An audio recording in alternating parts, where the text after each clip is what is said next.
30 juin 2024, historique pour le RN, qui confirme sa dédiabolisation et sa normalisation auprès des Français avec plus de 33% des voix. Un vote d'adhésion d'autant plus significatif que plus de 66% des électeurs se sont mobilisés. Le Rassemblement national, désormais première force politique française.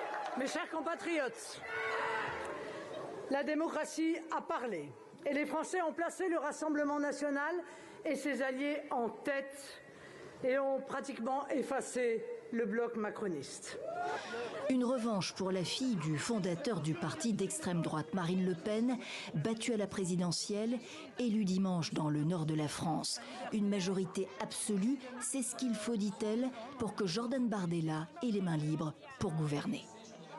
J'entends être un Premier ministre de cohabitation, respectueux de la Constitution et de la fonction du président de la République, mais intransigeant sur la politique que nous mettrons en œuvre au service de la France et au service des Français.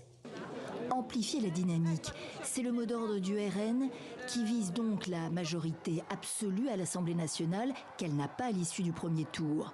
Le parti espère drainer vers lui plus de dissidents de la droite historique. Mais la menace d'extrême gauche est plus que jamais ce soir réelle. Objectif, deuxième tour, dimanche 7 juillet. Tandis que les électeurs de gauche encaissent, les partis de la coalition de gauche appellent à faire barrage à l'extrême droite.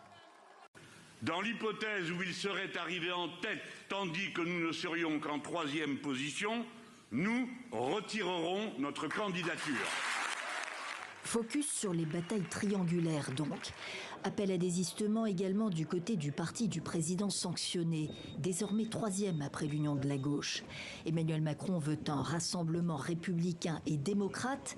Le Premier ministre Gabriel Attal le formule ainsi. Notre objectif est clair.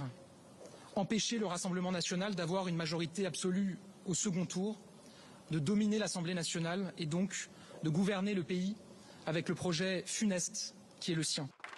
Consigne de vote bien reçue à Marseille, où la ministre Sabrina Agresti-Roubache, arrivée troisième, se désiste pour faire barrage au RN. La consigne sera-t-elle massivement entendue et suivie dans les urnes?